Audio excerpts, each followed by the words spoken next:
दोस्तों, स्वागत है आपका मेरे YouTube चैनल इंग्लिश बाबू पर। और आज मैं फिर हाजिर हूँ आपके साथ एक नई स्टोरी लेकर। और दोस्तों, आज जो स्टोरी मैं आपके लिए लेकर आया हूँ ये एक शॉर्ट मॉरल स्टोरी है। बहुत ही अच्छी कहानी है, बहुत ही अच्छे मॉरल के साथ, तो आपको बहुत मज़ा आएगा। उसके अलावा दोस्तों, आज की इस स्टोरी में आपको कुछ नए एडवांस लेवल के वर्ड मीनिंग सीखने को मिलेंगे, उनकी करेक्ट प्रोनाउंसिएशन के बारे में पता चलेगा। और हमेशा की तरह इसका जो ग्रामर का पार्ट है उसे डिटेल में कवर करेंगे। तो एक एक स्ट्रक्चर को, चाहे वो छोटा हो या फिर बड़ा स्ट्रक्चर हो, आप बिल्कुल आसानी से सीख पाएंगे, साथ में समझ भी पाएंगे। तो चलिए दोस्तों, आज की इस कहानी को हम शुरू करते हैं। और सबसे पहले कहानी का टाइटल देखते हैं। कहानी का टाइटल है the falcon and the crow. क्या मतलब हुआ दोस्तों? फैल्कन का मतलब होता है बाज और क्रो मतलब कौवा। The falcon and the crow मतलब कि बाज और कौवा। तो दोस्तों, ये आज की इस कहानी का टाइटल है, शीर्षक है। और अब मैं इसे पढ़ना शुरू करता हूँ। आप लोगों से रिक्वेस्ट है, आप कहानी को बिल्कुल ध्यान से सुने और एक एक वर्ड को ध्यान से समझने की कोशिश करें। यदि आपको कोई नया वर्ड या फिर नया स्ट्रक्चर मिले तो आप उसे नोट ज़रूर करें। तो चलिए इसको शुरू करते हैं। There lived a big falcon on a high mountain rock। क्या मतलब हुआ दोस्तों? ये जो वाक्य है ये पास्ट इंडेफिनिट का अफर्मेटिव वाक्य है। और जब हम पास्ट इंडेफिनिट में कोई भी अफर्मेटिव का वाक्य बनाते हैं तो वहाँ पर वर्ब की सेकंड फॉर्म का प्रयोग किया जाता है। LIVE लिव का अर्थ होता है किसी स्थान पर रहना, निवास करना। सेकंड फॉर्म है lived. There lived a big falcon on a high mountain rock। और दोस्तों, माउंटेन रॉक का मतलब होता है पहाड़ी चट्टान। रॉक मतलब चट्टान। तो क्या अर्थ हुआ कि एक ऊंची पहाड़ी चट्टान पर एक बड़ा बाज रहता था। Down in the plains there lived a black crow in a huge tree। क्या मतलब हुआ? Down in the plain. दोस्तों, प्लेन का मतलब होता है मैदानी इलाके, मैदानी क्षेत्रों को प्लेन कहा जाता है। डाउन मतलब नीचे, डाउन इन द प्लेन्स मतलब कि नीचे मैदानी इलाकों में। There lived a black crow, एक काला कौवा रहता था। कहाँ रहता था?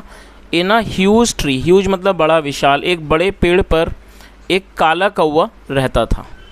चलिए आगे देखिए।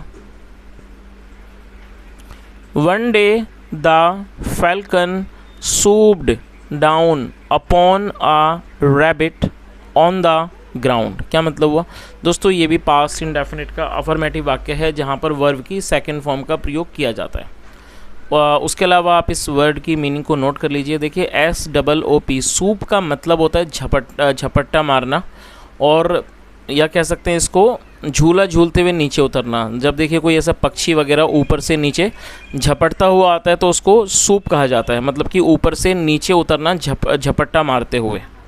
और ये सेकंड फॉर्म है सूप्ड। तो क्या अर्थ हुआ? वन डे, एक दिन, द फैल्कन, जो फैल्कन था, बाज था, सूप्ड डाउन, उस मतलब वो तेज़ी से झपट्टा मारते हुए नीचे उतरा। अपॉन, अपॉन मतलब ऊपर, अपॉन अ रैबिट, एक रैबिट मतलब कि खरगोश के ऊपर। ऑन द ग्राउंड, ज़मीन पर। तो इस पूरी लाइन का क्या अर्थ हुआ कि एक दिन बाज एक खरगोश के ऊपर झपट्टा मारते हुए, मतलब उसने झपट्टा मारा ऊपर से। The falcon caught hold of the rabbit in his talons and flew back to his nest on the mountain rock. क्या मतलब हुआ? और दोस्तों, ये भी पास्ट का अफर्मेटिव वाक्य है। कैच होल्ड का अर्थ होता है किसी को अपनी पकड़ में ले लेना, अपनी गिरफ्त में, पकड़ में ले लेना। सेकंड फॉर्म है कॉट होल्ड। तो क्या अर्थ हुआ? The falcon caught hold of the rabbit, जो बाज था उसने रैबिट को, खरगोश को पकड़ लिया, अपनी पकड़ में ले लिया।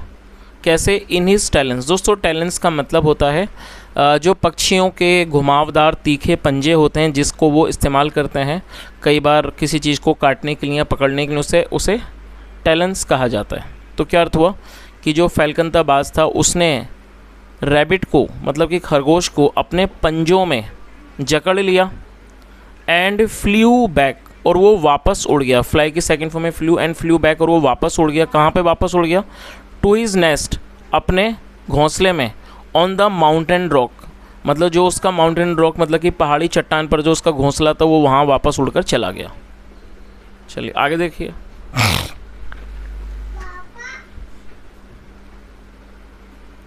The black crow saw the falcon do this thrilling feet. ये भी पास्ट का ही अफर्मेटिव वाक्य है जहाँ सेकंड फॉर्म का यूज़ किया जाता है। SEEC मतलब देखना, सेकंड फॉर्म सॉ। और दोस्तों आप इस वर्ड को नोट कर लीजिए। थ्रिलिंग का मतलब होता है रोमांचकारी और फीट का मतलब होता है करतब। तो थ्रिलिंग फीट का मतलब क्या हुआ? रोमांचकारी करतब। The black crow saw the falcon do this thrilling feet मतलब कि काले कौवे ने बाज को ये रोमांचकारी करतब करते हुए देखा। तो इस पूरी लाइन का क्या अर्थ हुआ कि कौवे ने बाज को ये रोमांचकारी करतब करते हुए देखा। तो ये पूरा ही पास्ट का वाक्य हो गया। आगे देखिए। He thought to perform the same feat himself.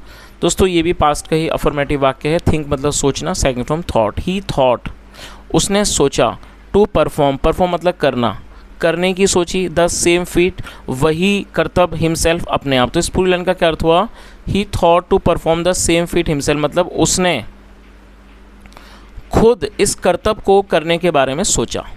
चलिए आगे देखिए।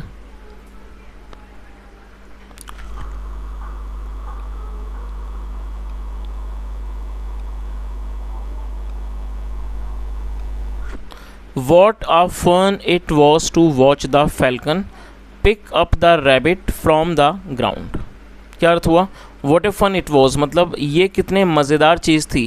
To watch देखना, the falcon बाज को, pick up पकड़ते हुए, the rabbit खरगोश को, from the ground ज़मीन से। तो इस पूरी लाइन का क्या अर्थ हुआ? उसने क्या सोचा कि बाज को ज़मीन से खरगोश को पकड़ते हुए जो देखना था वो कितनी ज़्यादा मज़ेदार और मतलब कि आनंद वाली मज़ेदार चीज़ थी। नाउ अब I will myself do this. दोस्तों यहाँ एपिस्ट्रोफी के बाद डबल एल है जिसका मतलब विल होता है और ये फ्यूचर इंडेफिनिट का अफर्मेटिव वाक्य है जहाँ सब्जेक्ट के बाद विल का प्रयोग किया जाता है और साथ में फर्स्ट फॉर्म लगाई जाती है। तो क्या अर्थ हुआ? नाउ अब I will myself do this मतलब मैं इस काम को खुद करूँगा। The crow thought to himself और ये थिंक की सेकंड में thought. The crow thought to himself मतलब कि कौवे ने मन मन में सोचा। And flew high in the sky और वो आसमान में, आकाश में ऊंचा उड़ गया। फ्लाई मतलब उड़ना, सेकंड में फ्लू। तो क्या अर्थ हुआ? He flew high in the sky और वो आसमान में ऊंचा उड़ गया। आगे देखिए। देन फिर ही सूप्ड डाउन विद ग्रेट फोर्स। उसके बाद वो नीचे झपट्टा मारा उसने विद ग्रेट फोर्स, बहुत ही ज़्यादा। ग्रेट फोर्स मतलब कि बहुत ज़्यादा ताकत से बहुत उसने नीचे झपट्टा मारा। अपॉन ए रैबिट एक खरगोश पर, सिटिंग जो कि बैठा हुआ था, ऑन द ग्राउंड जो कि ज़मीन पर बैठा हुआ। तो पूरी लाइन का क्या अर्थ हुआ? फिर उसने पूरी ताकत से नीचे की ओर उसने झपट्टा मारा एक रैबिट पर, खरगोश पर जो कि नीचे ज़मीन पर बैठा हुआ था।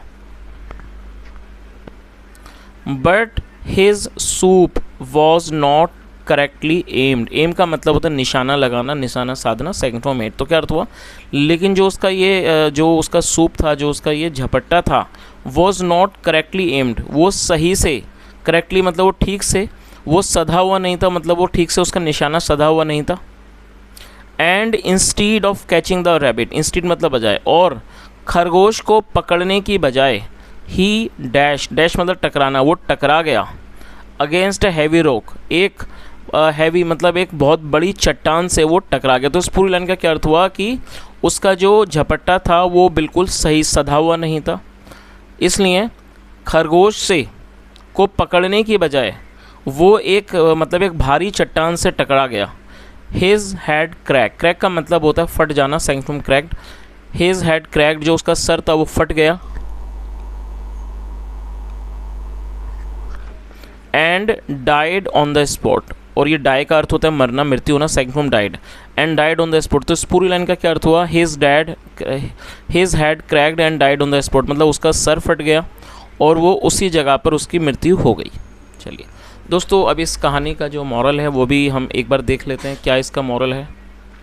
Never imitate others in a foolish manner. दोस्तों आप इन वर्ड मीनिंग को नोट कर लीजिए। नेवर का मतलब होता है कभी नहीं, और IMITATE, इमिटेट, ये वर्ब की फर्स्ट फॉर्म है। इमिटेट का अर्थ होता है किसी की नकल करना। और फुलिश एडजेक्टिव है जिसका मतलब मूर्खतापूर्ण, और मैनर तरीका। फुलिश मैनर मतलब मूर्खतापूर्ण तरीका। देखिए अब इसकी मीनिंग क्या हुई, never imitate others in a foolish manner, मतलब क्या हुआ कि कभी भी दूसरों की नकल मत करो, एक बेवकूफ़ी तरीके से कभी भी दूसरों की नकल मत करो।